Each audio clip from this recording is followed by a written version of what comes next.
नमस्कार, study B NY channel पे आप सभी का बहुत बहुत स्वागत है। दोस्तों, हम लोग कवर कर रहे हैं न्यूमेरिकल सीरीज को और किस चैप्टर की, तो force Newton's law of motion chapter की। और ये न्यूमेरिकल की तीसरी वीडियो है।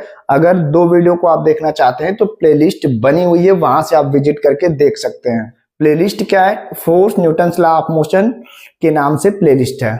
और दोस्तों, अगर चैनल पे आप नए हैं तो प्लीज चैनल को सब्सक्राइब कर लीजिए। और यह ध्यान रहे, यह भौतिक विज्ञान से रिलेटेड यूट्यूब चैनल है। चैनल का नाम है स्टडी बी एनवाई, तो आप सब्सक्राइब कर सकते हैं। चलिए बिना देर के क्वेश्चन को शुरू करते हैं। क्वेश्चन नंबर 11 की बात करें तो कह रहा है एक विस्फोटक विस्फोट के बाद 3 बराबर भागों में विभाजित हो जाता है, जिनमें से 2 टुकड़े एक दूसरे के लंबवत क्रमशः 9 मीटर प्रति सेकेंड व 12 मीटर प्रति सेकेंड के वेग से उड़ जाते हैं। तीसरे टुकड़े का वेग व दिशा ज्ञात करिए। यहां क्या कर रहा है कि एक कोई पिंड है या फिर क्या है, द्रव्यमान का टुकड़ा है। अगर हम इसको कैपिटल एम मान ले, अब ये क्या हो जा रहा है, ब्लास्ट हो जा रहा है। ब्लास्ट के बाद ये 3 बराबर टुकड़ों में विभाजित हो जा रहा है। एक का वेग जो है 12 मीटर प्रति सेकेंड है, दूसरे का 9 मीटर प्रति सेकेंड, और तीसरे का वेग को पूछ रहा है। और क्या पूछ रहा है? दिशा पूछ रहा है। क्या पूछ रहा है? दिशा पूछ रहा है। अच्छा, एक चीज हम जानते हैं, संवेग संरक्षण का नियम। संवेग संरक्षण का नियम क्या कहता है? यदि किसी निकाय पे कोई बाहरी बल कार्य नहीं कर रहा है तो निकाय का कुल संवेग जो होता है वो क्या होता है? संरक्षित होता है। तो यहाँ कोई एक्सटर्नल फोर्स कार्य नहीं कर रहा है और ये पिंड क्या है? विराम अवस्था में है, यानी v बराबर क्या है? 0 है। उस स्थिति में इसका संवेग क्या होगा? 0 होगा। तो जाहिर सी बात है कि जो ब्लास्ट हो रहा है वो इंटरनल मैटर के कारण हो रहा है, यानी इस पे कोई बाहरी फोर्स कार्य नहीं कर रहा है। तो ब्लास्ट के बाद भी इसका संवेग क्या होना चाहिए? 0 होना चाहिए। तो यहां से अगर इसका द्रव्यमान सबका क्या है? एक समान द्रव्यमान के हैं, तो ये m हो गया, क्योंकि कह रहे 3 बराबर भागों में विभाजित हो जाते हैं। अगर इसको हम v1 मान ले, इसको क्या मान ले? v2 मान ले, और इसको v3 मान ले, तो संवेग संरक्षण के नियम से यहां से क्या होगा? m1 v1 plus m2 v2 plus m3 v3 बराबर क्या होगा? 0 होगा। यहां से m1 v1 plus m2 v2 बराबर क्या होगा? माइनस m3 v3 हो जाएगा। चूंकि यहां क्या है? द्रव्यमान तो समान है ना, द्रव्यमान क्या है? समान है, एक समान द्रव्यमान है, तो ये m1 m2 नहीं, क्या होगा? ये होगा। यहां से m अगर हम कॉमन ले लें तो यहां से क्या होगा? v1 प्लस v2 बराबर माइनस m v3। m से m कट गया, यानी v1 प्लस v2 बराबर क्या होगा? Minus v3। यानी जो वेग 3 होगा इन दोनों के परिमाण के क्या होगा? बराबर होगा, लेकिन दिशा क्या होगी? अपोजिट डायरेक्शन में होगी। तो यहां से देखिए, ये क्या एक चीज और बताया है कि जो दोनों वेग है, ये क्या 12 मीटर प्रति सेकेंड और 9 मीटर प्रति सेकेंड, दो टुकड़ों का, वो एक दूसरे के लंबवत है, यानी एक इस साइड है और दूसरा किधर है? इस साइड है। अगर इसको हम 12 मीटर प्रति सेकेंड मान लें और इसको 9 मीटर प्रति सेकेंड माने, तो इसका परिमाण कहां निकलेगा? देखिए, अगर इसको ऐसे डैश डैश करें, यानी इसको यहां बना दें, तो क्या होगा? इसका परिमाण ऐसे होगा। और परिमाण निकालने के लिए क्या होता है? हम लोग बहुत अच्छे तरीके से जाने हैं, वेक्टर r बराबर होता है रूट में r x का स्क्वायर प्लस r y का स्क्वायर। ये x एक्सिस और ये y एक्सिस, ये क्या होगा? 9 मीटर प्रति सेकेंड। तो जाहिर सी बात है, यहां से क्या निकल के आएगा? v3 बराबर क्या निकल के आएगा? v3 बराबर रूट में v1 का स्क्वायर प्लस v2 का स्क्वायर। यहां से निकालेंगे v3 बराबर, तो करनी में v1 क्या है? 12, इसको v1 मान लीजिए, इसको v2 मान लीजिए। तो यहां से क्या है? 12 का वर्ग प्लस हो जाएगा 9 का वर्ग, बराबर क्या होगा? यहां लिखते हैं, बराबर हो जाएगा करनी में 144 प्लस क्या हो जाएगा? 81, बराबर करनी में क्या हो जाएगा? जोड़ेंगे 225, बराबर क्या हो जाएगा? 15। अब चूंकि ये डायरेक्शन किधर है? इधर है, यानी परिमाण इसका क्या निकल के आएगा? तीसरे वेग का 15 मीटर प्रति सेकेंड। तो परिमाण तो निकल के आ गया, दिशा पूछ रहा है। अच्छा, दिशा में यहाँ क्या है, निगेटिव है, देखिए -v3, यानी इसका परिमाण जब इस डायरेक्शन में है तो इसका डायरेक्शन किधर होगा, ऐसे होगा, ऐसे होगा। अगर इसको हम आगे बढ़ाएं तो इसका डायरेक्शन किधर होगा, इधर होगा। अगर हम इसको निकाल लें, इस कोण को निकाल लें, इस झुकाव को, तो यहां से 180 में से घटा देंगे तो निकल के आ जाएगा। तो tan थीटा बराबर क्या होता है, tan थीटा बराबर, चाहे tan अल्फा बराबर क्या होता है, tan अल्फा बराबर क्या होता है, लंब बटा आधार। यहां से क्या निकल के आ जाएगा, 9/12, काटेंगे कितना होगा, tan अल्फा बराबर ये कितना हो जाएगा, काट दीजिए यहां से। तो ये 4 से 3 से काटिए, 3 तरीके 9, 3 चौका 12, कितना आ गया, 3/4 आ गया। या फिर अल्फा बराबर क्या होगा, tan इनवर्स 3/4, या फिर अल्फा बराबर ये कितने अंश का मान है, तो 53 अंश का मान है। चूंकि ये डायरेक्शन कौन निकली है, ये अब पूछ क्या रहा है, यहां से ये वाली पूछ रहा है, क्योंकि दिशा किधर हो गई, इधर हो गई, क्योंकि परिमाण जब इधर आ रहा है और डायरेक्शन क्या है, निगेटिव में है, तो इसका उल्टा। तो तीसरे वेक्टर की दिशा किधर है, इधर है। तो यहां से क्या, पहले वेक्टर से इसमें क्या, कितने अंश का कोण बनेगा, 180 अंश का, तो इसमें से इसको घटा दीजिए, तो दिशा क्या हो जाएगी,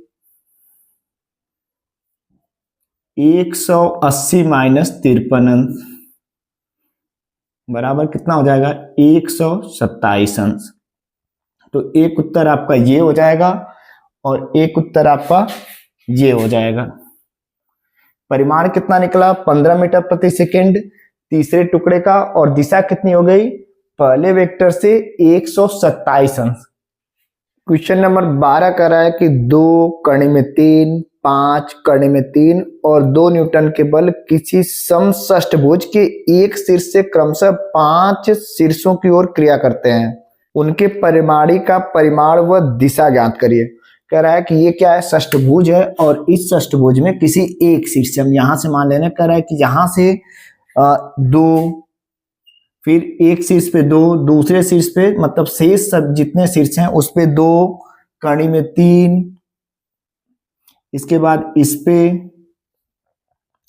5, और इस पे कड़ी में 3, और इस पे 2 बल इस प्रकार कार्य करते हैं। तो कह रहा है कि परिमाणी का परिमाण व दिशा ज्ञात करिए। सभी बलों का क्या परिमाण पूछ रहा है। परिमाण निकालने के लिए क्या, हमको सबसे पहले कोण चाहिए, ये कोण, ये कोण, ये कोण और ये कोण। पहले ये कोण, इसके बाद ये कोण, फिर ये कोण, फिर ये कोण।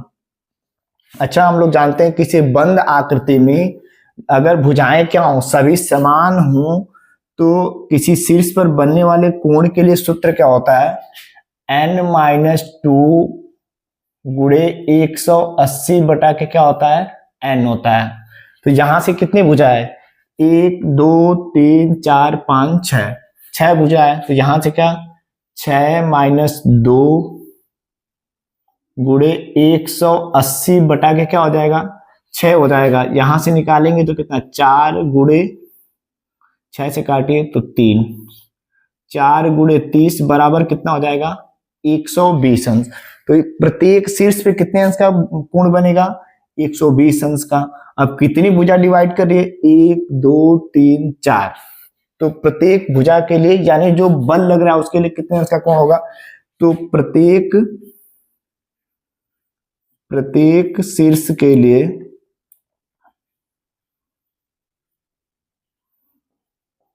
कोण, यहां से कोण कुल कितने, 120 बटा के क्या हो जाएगा, 4, क्योंकि कितने बल लग रहे हैं, 1 2 3 4, एक तो स्वतः लग रहा है, तो यहां से कितने अंश का हो जाएगा, 30 अंश।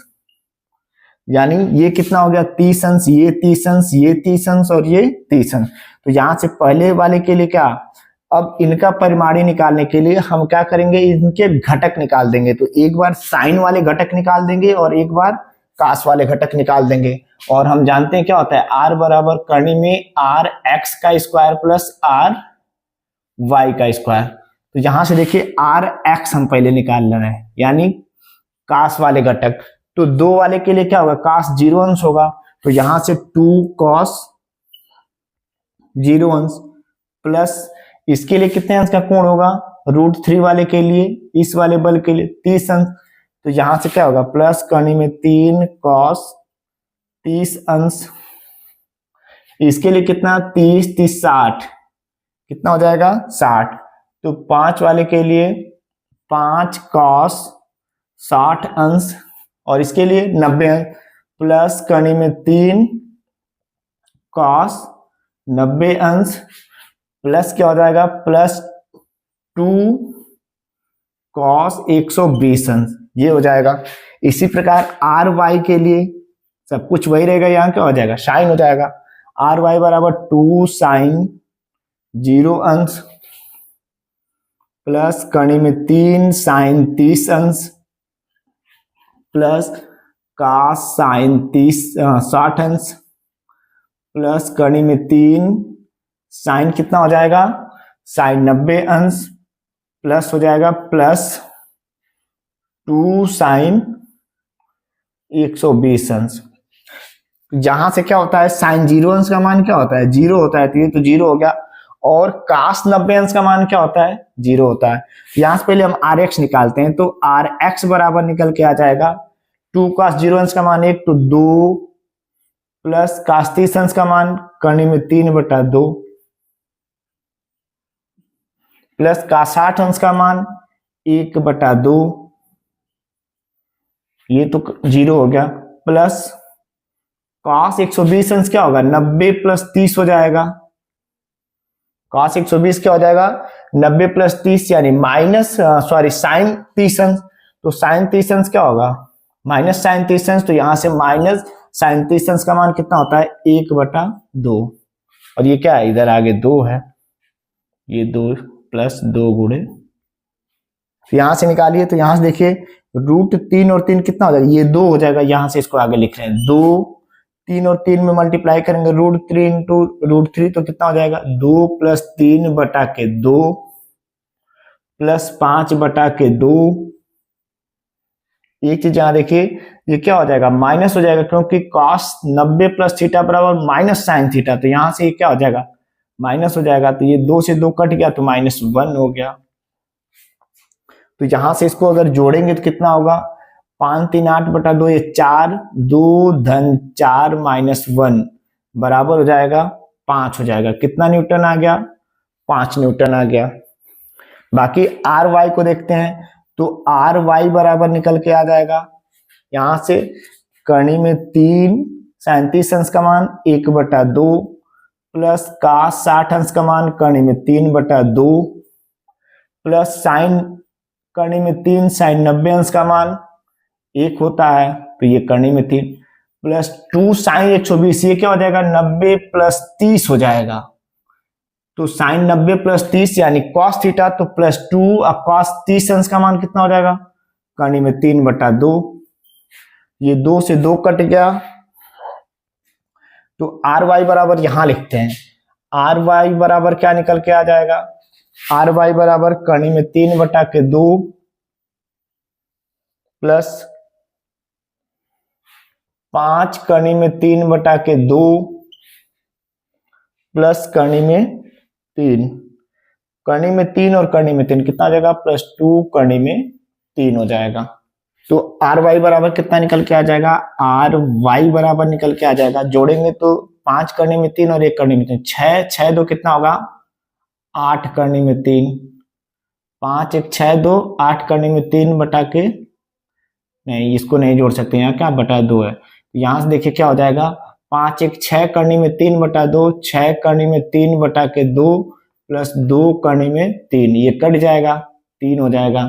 या फिर आर वाई बराबर निकल के आएगा 3 करने में 3 और 2 करने में 3, 5 करने में 3 हो जाएगा। तो यहां से देखिए क्या निकालेंगे, वेक्टर आर बराबर हम निकालेंगे, यहां निकाल रहे हैं, क्या निकाल रहे हैं, यहां निकाल रहे हैं। आर वाई बराबर क्या होगा, आर बराबर करनी में 5 का वर्ग प्लस 5 करनी में 3 का वर्ग, आर बराबर कितना 25 प्लस 25 गुणे 3 कितना हो जाएगा 75 बराबर कितना हो जाएगा, करनी में 100 बराबर कितना आ जाएगा 10 न्यूटन। तो इसका रिजल्ट कितना आ जाएगा, परिमाण कितना आएगा 10 न्यूटन। और दिशा निकालते हैं। अब यहां से दिशा निकालेंगे तो tan थीटा बराबर क्या होगा, tan थीटा बराबर आर वाई बटा के आर एक्स। यहां से निकल जाएगा हमारा आर वाई कितना है, तो आर वाई 5 कड़ी में 3 बटा के क्या हो जाएगा 5। तो यहां से कितना निकल के आ गया, यहां लिखते हैं tan थीटा बराबर आ गया कड़ी में 3, या फिर tan थीटा बराबर ये कितने अंश का मान है, tan 60 अंश का। यहां से थीटा बराबर कितना निकल के आ गया 60 अंश। और 60 अंश कहाँ, पहले वाले वेक्टर से 60 अंश। तो कुछ इस प्रकार ये 30 और 30 60 इसी पे आएगा ऐसे। इसका दिशा क्या होगी, ये होगी।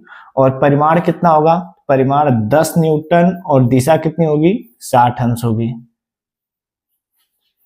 तो एक उत्तर ये हो गया और दूसरा उत्तर ये हो गया। क्वेश्चन नंबर 13 दिया है कि एक 20 ग्राम की गेंद एक दीवार से 45 अंश के कोण पर 15 मीटर प्रति सेकेंड के वेग से टकराती है और फिर प्रारंभिक वेग की दिशा के लंबवत उसी वेग से टकराकर वापस लौट आती है। गेंद द्वारा प्राप्त आवेग का परिकलन कीजिए यानी गणना कीजिए। क्या कह रहा है, कोई गेंद है, ये दीवार है, ठीक, ये क्या है दीवार है। कह रहा है इस दीवार पे कोई गेंद ऐसे क्या आगे टकराती है और फिर इसके लंबवत विपरीत दिशा में, यानी ये अगर हम यहां से इसको ऐसे बनाएं, ये लंबवत आई इधर और टकरा के किधर आ गई इधर। तो एक चीज ध्यान देंगे कि गेंद जब आ रही है तो उस क्षैतिज वेग पे गुरुत्वीय त्वरण कार्य करता नहीं है।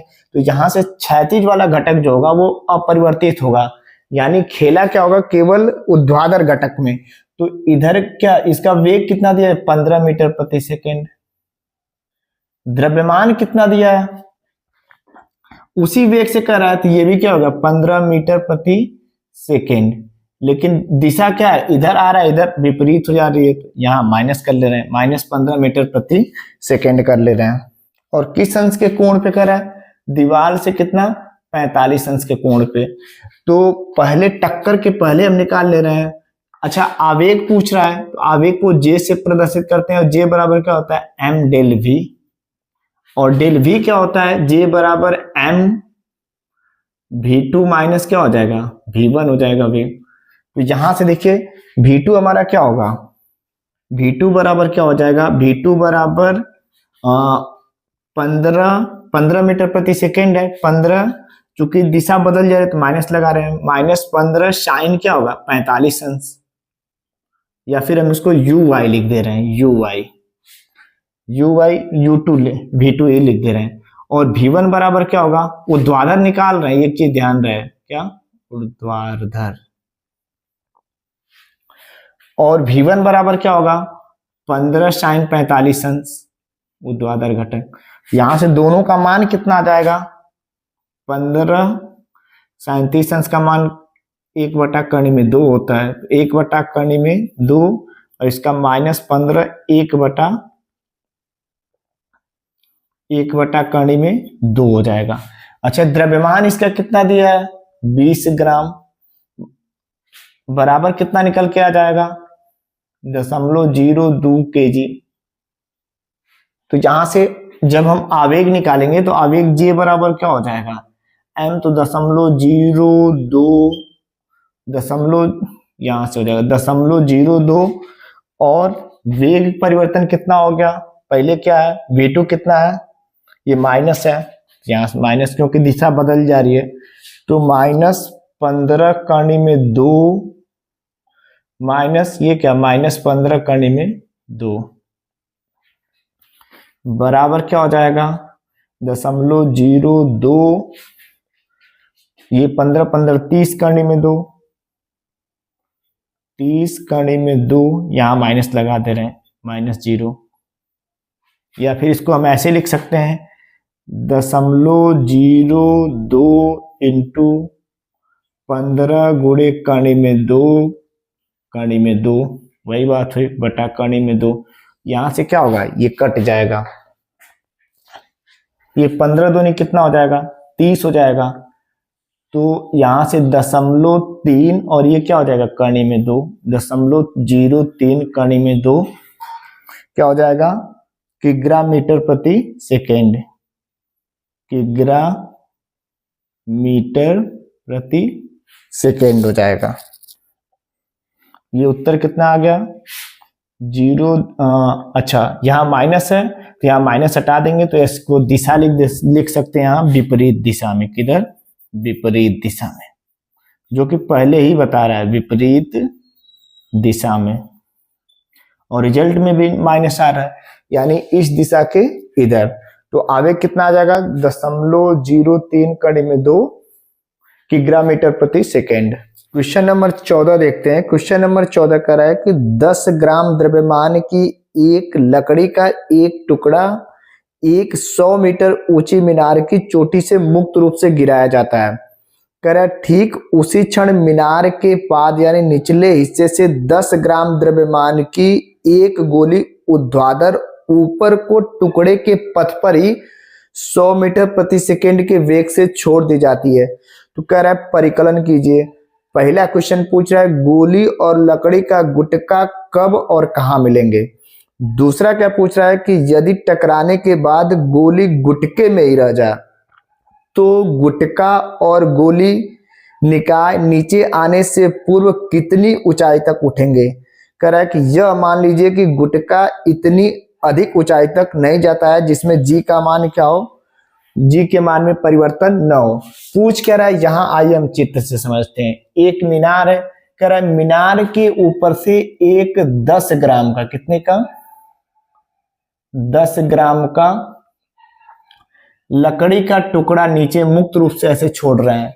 ठीक उसी क्षण जो है इसी के पथ पे, ठीक इसको यहां बनाते हैं। कह रहा है ठीक उसी क्षण एक गोली को एक बंदूक से किस वेग से, तो u बराबर 100 मीटर प्रति सेकेंड, 100 मीटर प्रति सेकेंड के वेग से बंदूक की गोली को ठीक इसी के पथ पे ऐसे ऊपर भेजते हैं। तो पूछ रहा है, अच्छा ये क्या बता रहा है कि ये जो मीनार है कितने ऊंचाई की है, तो 100 मीटर की है। पूछ रहा है कि ये एक दूसरे से कहां मिलेंगे। हम मान ले रहे हैं कि यहाँ कोई पॉइंट P है, इस पे मिलेंगे, P बिंदु पर मिलेंगे।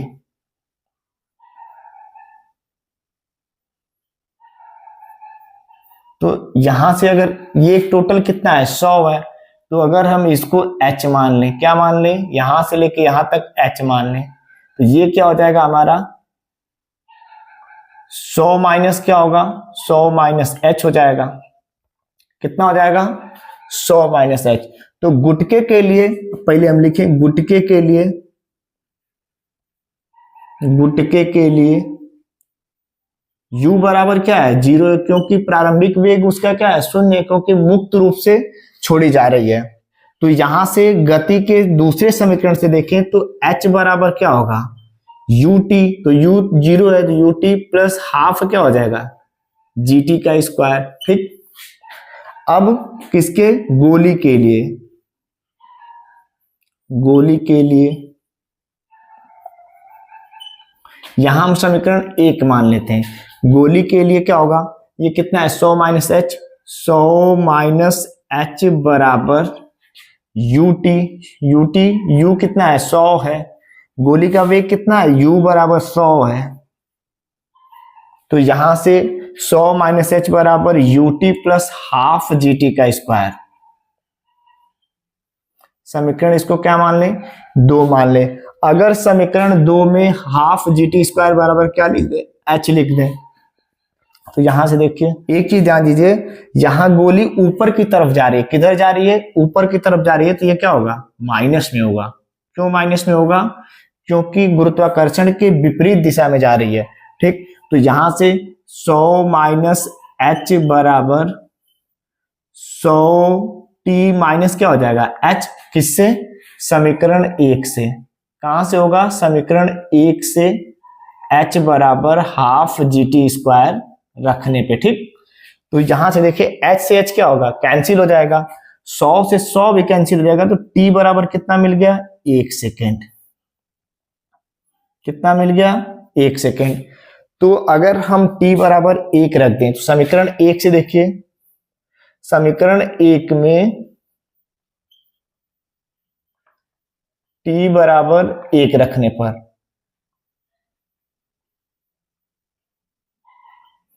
क्या निकल के आएगा? यहां से देखिए h बराबर आ जाएगा, h बराबर हाफ, g बराबर हमको 10 रखना है, g बराबर कितना 10, और t का स्क्वायर यानी 1 का वर्ग, तो यहां से h बराबर कितना मिल गया? 5 मिल गया। कितना मिल गया? 5। तो ये कितना हो जाएगा? 5 हो जाएगा। यहाँ कितना आ जाएगा? सॉरी 9 लिख रहे हैं, कितना हो जाएगा? ये 5, तो ये कितना हो जाएगा? 95। यानी इसके पाद से कितने ऊंचाई पे? 95 मीटर ऊंचाई पे एक दूसरे से मिलेंगे। यहां मिलेंगे कितने पे? पाद से 95 मीटर ऊंचाई पर मिलेंगे। ये एक उत्तर हो गया। दूसरा चीज पूछ रहा है कि जब ये यहां मिलेंगे तो इस गुटके में गोली घुस जाएगी, इसके बाद ये ऊपर कितना जाएंगे, कितना ऊपर जाएंगे उसको पूछ रहा है। तो यहां से सबसे पहले हम यहां वेग निकाल लेते हैं, यहां इसका वेग क्या है और गोली का वेग क्या है। तो समीकरण से देखें, गति के समीकरण से पहले समीकरण से अगर हम गुटके के वेग को यहाँ क्या मान ले रहे हैं? v1 मान ले रहे हैं, और गोली के वेग को क्या मान ले रहे हैं? v2 मान ले रहे हैं। यहां से v1 बराबर क्या होगा? v1 बराबर u प्लस gt। तो u बराबर क्या है? इसका प्रारंभिक वेग क्या है? 0, तो v1 0 प्लस gt, g कितना हो जाएगा? 10, और t का मान कितना है? 1। तो यहां से v1 बराबर क्या निकल के आ गया? 10 मीटर प्रति सेकेंड आ गया। और गोली का वेग यहाँ कितना होगा? v2 बराबर क्या होगा? u, v बराबर u, तो u कितना है? 100 माइनस gt हो जाएगा, क्योंकि गुरुत्वाकर्षण के विपरीत दिशा में जा रहा है, तो -10, और t का मान कितना है? 1, तो बराबर ये कितना आ जाएगा? 90 मीटर प्रति सेकेंड। अब यहां हम लगाएंगे संवेग संरक्षण का नियम। क्या लगाएंगे? संवेग संरक्षण का नियम, क्योंकि पूछ रहा है कि यहां जब एक दूसरे में मिलेंगे तो ये गोली गुटके में घुस जाएगी और ऊपर कितना जाएगी। तो संवेग संरक्षण के नियम से यहां कितना संवेग होगा? तो ये नीचे आ रहा है, तो m1 v1, m v1 द्रव्यमान तो सेम है, और ये ऊपर जा रहा है तो माइनस हो जाएगा m v2 बराबर क्या होगा? अब ये एक दूसरे में द्रव्यमान 2m हो जाएगा, क्योंकि जुड़ जाएगा, और इसके बाद इसका वेग हम क्या मान ले रहे हैं? v डैश मान ले रहे हैं। क्या मान ले रहे हैं? v dash. तो यहां से देखिए m कॉमन लेके काट देंगे तो m क्या होगा? m v1 माइनस v2 बराबर 2m v1 डैश। m से m कट गया। v1 कितना है? v1 10 है, 10 माइनस कितना होगा? 90 बटा क्या होगा? 2v1 dash. ठीक, तो 2v1 डैश बराबर कितना हो जाएगा? 80, या फिर v1 डैश v डैश बराबर v1 लिख रहे हैं, v डैश बराबर कितना हो जाएगा? v डैश बराबर कितना हो जाएगा? -40 मीटर प्रति सेकेंड। माइनस का मतलब क्या दिखा रहा है? कि यहां टकराने के बाद गोली क्या और ऊपर जाएगी। v डैश मिल गया, कितना हो गया? ये। अच्छा, गोली ऐसे ऊपर जाते जाते अंतिम वेग क्या हो जाएगा उसका?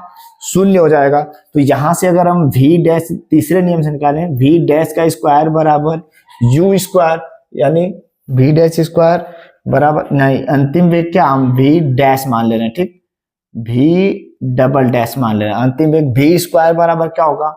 v डैश का स्क्वायर प्लस, चूंकि ऊपर जा रहा है तो माइनस लगाएंगे, -2gh हो जाएगा। यहां से देखिए ये क्या होगा? अंतिम ऐसे गेंद जाके ऊपर क्या हो जाएगी? 0 हो जाएगी, यानी अंतिम वेग क्या हो जाएगा? 0 हो जाएगा। तो ये 0 बराबर, ये अभी निकालें कितना है? 40 का वर्ग माइनस क्या हो जाएगा? 40 का वर्ग, इसको इधर -2gh, या फिर इसको यहां लिखते हैं, यहां से देखिए 2gh बराबर क्या होगा? 40 का वर्ग हो जाएगा, या फिर h बराबर 40 का वर्ग प्लस 2 यानी 10 दूना के 20। तो h बराबर 40 गुणे 40 बटा के कितना हो जाएगा 20।